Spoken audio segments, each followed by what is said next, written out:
Hello everybody, my name is 7FU8. Welcome to this video. I'm glad you're here. So today we have some very important news to discuss. Game Freak is hiring a test automation programmer to work on a consumer game development project.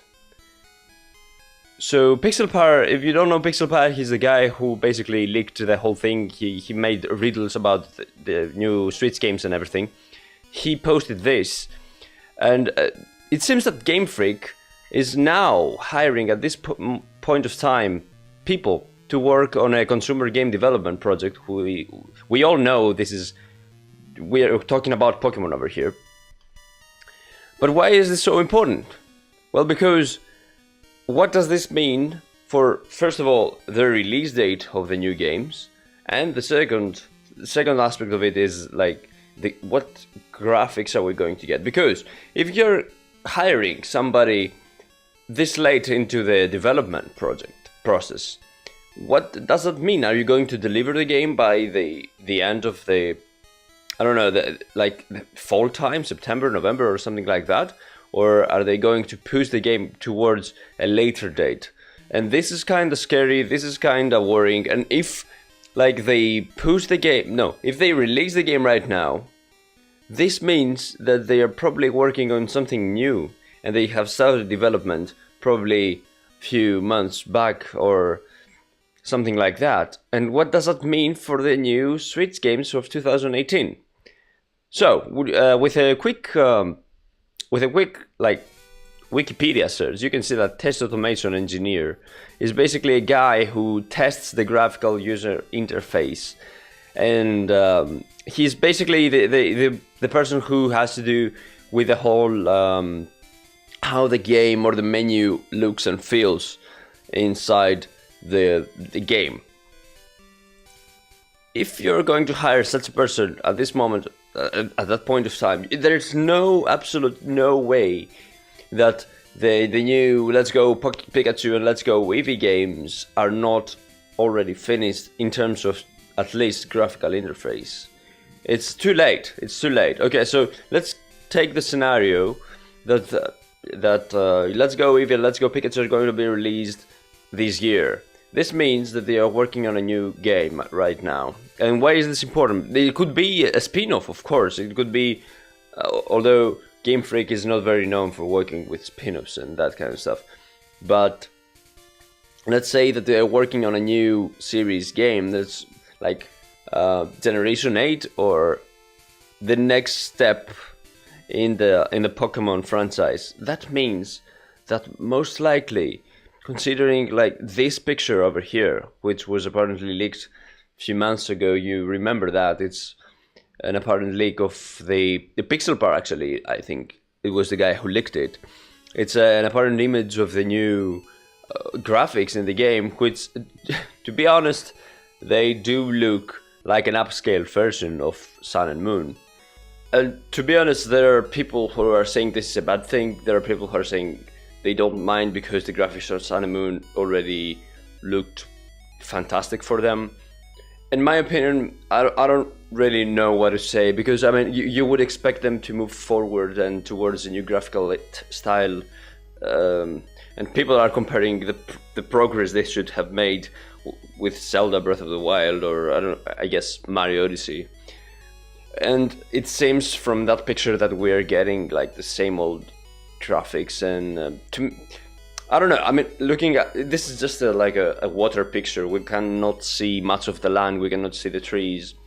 I mean, of course you can see the Pokemon roaming around freely, and this is a very nice thing. However, I don't know, the shading, the shadows, I mean, I don't know guys. So what I did was I searched and like found out some footage, and thank you Simply Austin for lending me this video. But as you can see, this guy basically there are ways to take the Sun and Moon games, or the old Sun and Moon, and upscale them and make them a bigger resolution, like 4K or something like that, using an emulator software. And you can see here how much difference it makes.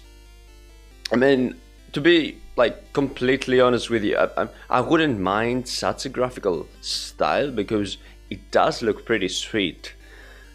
Because when I was playing recently Ultra Moon back on my 3DS, I couldn't. I mean, coming from the Switch, I couldn't handle the low quality of the screen, and the graphics were all you know, rugged and pixelated.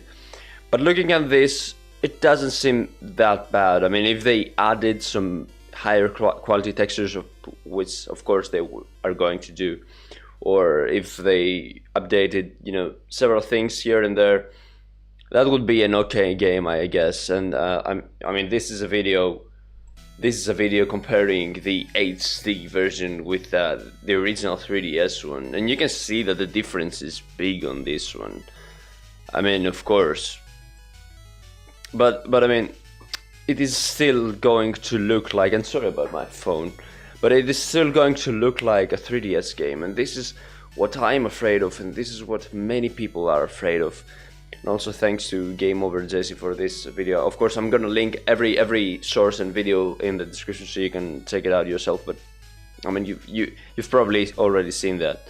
But look. I mean, I don't know if people will want to get another game that looks like a 3DS one, and you can, because like, yeah, I mean, Game Freak on this new Switch game is apparently using the Unreal Engine, and Unreal Engine is a very powerful game creation tool, 3D game creation tool, which like sports very high quality graphics or materials or tools that you can create very high quality graphics.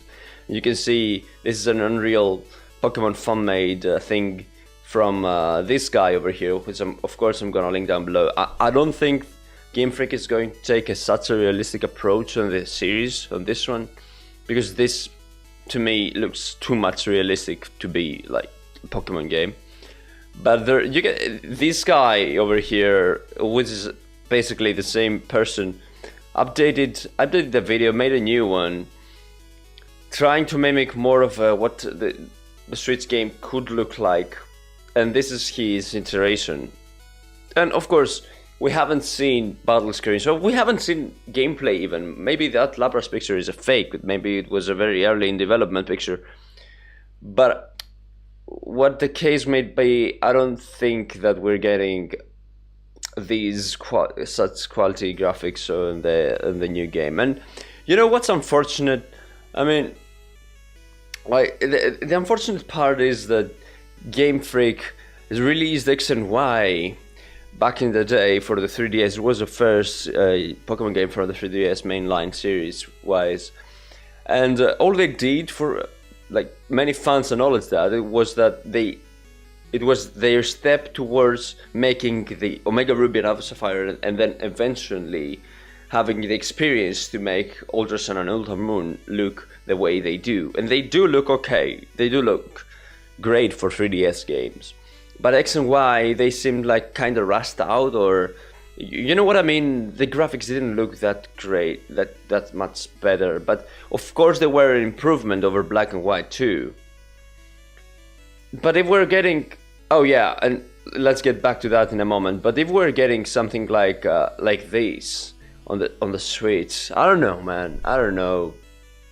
I mean, it's unfortunate that nowadays what Game Freak does is, instead of making a very solid game engine and putting a killer game in altogether, they're releasing this because the fans want a Pokemon game as fast as possible. And that's a bad thing for me. I mean, like, a good developer should always take the time and focus and energy and whatever resources and all that to concentrate on making something very solid, something very beautiful. And I know Nintendo games are not all about the graphics, but I mean, we're talking about improvement over here, and this is what I fear we are not getting in terms of graphics, of course. And what they probably are doing, and because of this job listing over here, they're probably having people come in right now to work on this new project, possibly Generation 8 or the...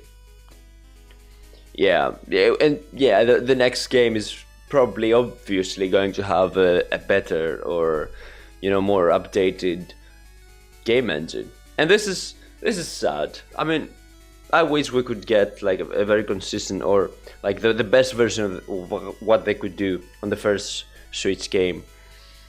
But we are apparently not getting that. And as you can see, this is another apparently leaked GIF from a Pikachu model. Supposedly this is how it is going to look like in the new Let's Go Pikachu and Let's Go Eevee games. Doesn't look half as bad. I mean, it looks pretty good, very high resolution, the textures are great, but again, reminds me of Ultra Sun and Moon. I don't know. I hope they know what they're doing, and I hope they deliver us with the best possible thing they can do. But until everything is revealed, we cannot know what's going on. And okay, before I close this video, I want to show you another thing. You know how a manga was released? Like in Japan, they have this series of mangas that talk about very special people of Japan. And one issue, or I don't know if it's one issue or like a collection, I'm not really sure, but they focus on Satoshi Tajiri, which is the founder of Game Freak, actually, or the creator of Pokemon in general. And inside the manga, we can see some pictures of apparently never released Pokemon that were supposed to be a part of Generation 1, and we can see that there are 3 or 4 Pokemon that never made it to the final games, like this deer Pokemon, this crocodile Pokemon, this shark Pokemon, this cacti Pokemon, and this person over here.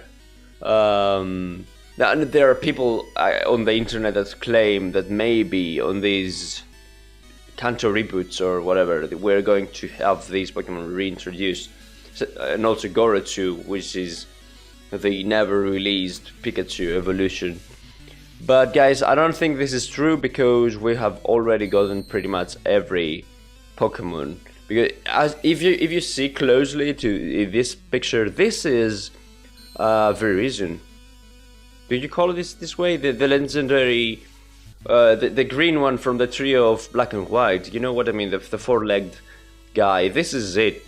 And this looks like Helios, or excuse me if I say the names wrong.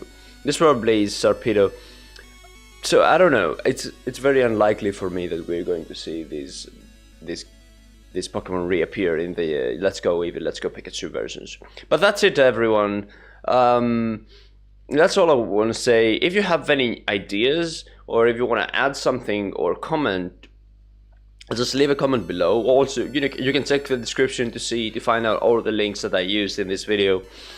I hope you're having a fantastic day. If you're afraid of the Pokemon Go integration, I also have a video talking about why you shouldn't be afraid.